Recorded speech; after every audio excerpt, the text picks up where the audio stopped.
সপ্তম শ্রেণীর শিক্ষার্থী বন্ধুরা আসসালামু আলাইকুম। আশা করি তোমরা সবাই ভালো আছো। আজকে তোমাদের গণিত বইয়ের দেখো একদম সর্বশেষ যে অধ্যায় তার 253 নম্বর পৃষ্ঠা থেকে আজকের ক্লাসটা। তো তার আগের ক্লাসে আমরা দেখো 252 নম্বর পেজ পর্যন্ত আমরা এগুলো করেছি। আজকের মেইনলি তোমাদের যেটা দেখো আছে যে কি যে প্রকৃত শ্রেণী সীমা নির্ণয়। প্রকৃত শ্রেণী সীমা নির্ণয়।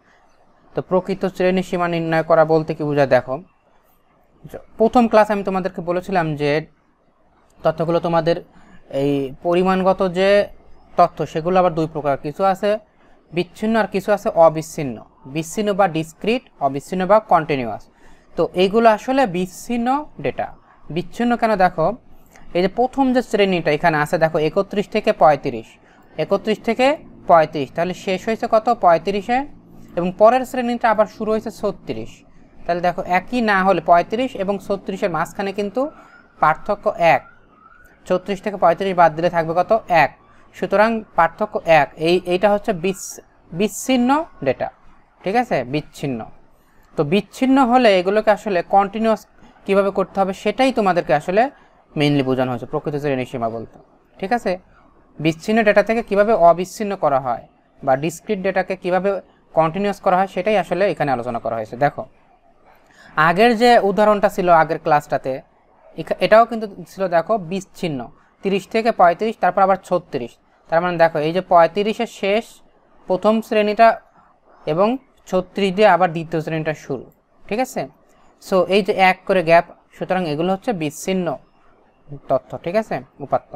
এখন দেখো আরেকটা জিনিস যে এই যে 31 আর 35, তাহলে এই 31 এটা হচ্ছে নিম্ন সীমা, একটা শ্রেণীর এটা নিম্ন সীমা, আর 35 হচ্ছে উচ্চ সীমা, ঠিক আছে। অর্থাৎ এই পাশ দিয়ে যেটা আছে এগুলো হচ্ছে নিম্ন সীমা, ঠিক আছে। আমি লিখি এটা দেখো নিম্ন সীমা,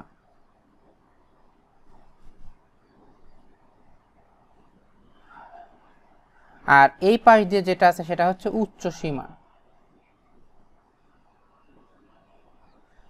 ঠিক আছে। নিম্ন সীমা বা লোয়ার লিমিট, উচ্চ সীমা বা আপার লিমিট, একটা লোয়ার লিমিট আর একটা আপার লিমিট। তাহলে এই যে প্রথম শ্রেণীতে দেখো তোমরা 35-এ শেষ হয়েছে, দ্বিতীয় শ্রেণীতে আবার 36-এ শুরু হয়েছে, তার মানে পার্থক্য কত 1। তাহলে এই 1 আমরা কি করব, এই 1 এখন দুইটা শ্রেণী মিলে কত 1, দুইটা শ্রেণী মিলে পার্থক্য 1। তাহলে আমরা কি করব, 1কে আবার 2 দ্বারা ভাগ করব, 1কে 2 দ্বারা ভাগ করলে কত হয় 0.5। তাহলে 0.5 আমরা কি করব, আপার লিমিটের সাথে সবার সাথে 0.5 যোগ করে দিব, আর লোয়ার লিমিট থেকে সবার সাথে 0.5 বিয়োগ করে দেব, ঠিক আছে। তাহলে দেখো এই 35-এর সাথে তুমি যদি আরও 0.5 যোগ করো তাহলে 35.5, 35.5, 40-এর সাথে 0.5 যোগ করলে 40.5 এরকম হবে, 45.50, 50.50, 55.50, 60.50, ওকে, বা 50, 60.50 এরকম, 65.50, ঠিক আছে, 70.50 এরকম। তাহলে 5 করে আমরা কি করব, আপার লিমিটের সাথে অর্থাৎ উচ্চ সীমার সাথে আরও 0.5 যোগ করব, ঠিক আছে, 0.5 যোগ করব। দেখো এখানে করে দেওয়া আছে। তাহলে 35 তার সাথে 35.5 এরকম হবে, 5-এর সাথে একটা শূন্য দিতেও পারো নাও দিতে পারো।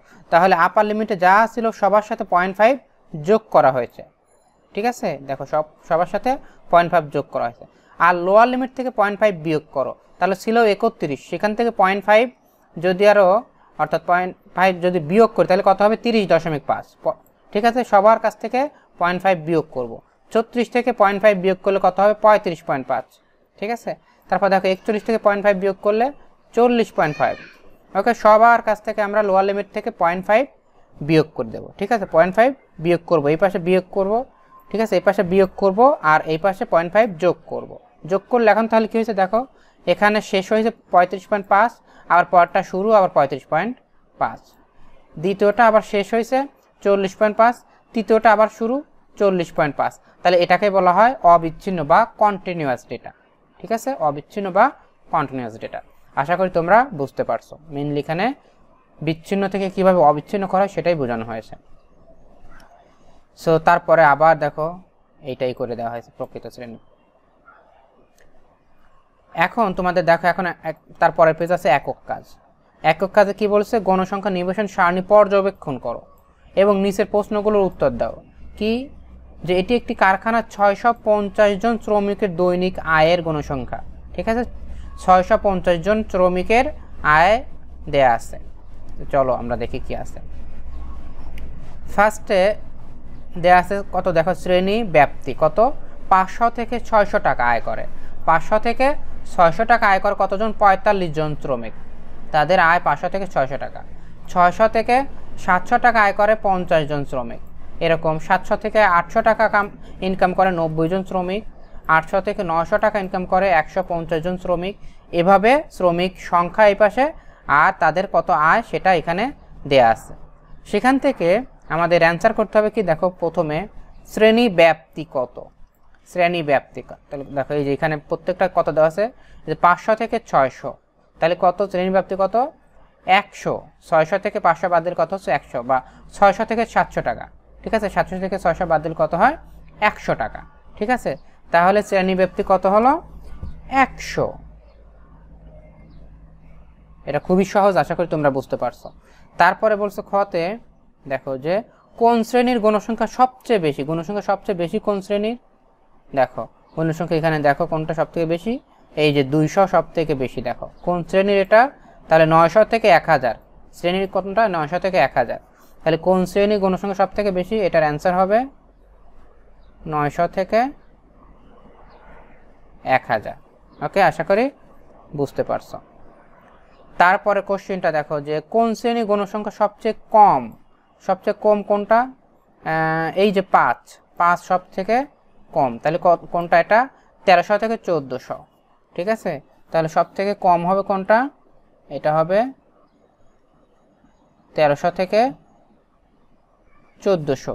আশা করি বুঝতে পারছো।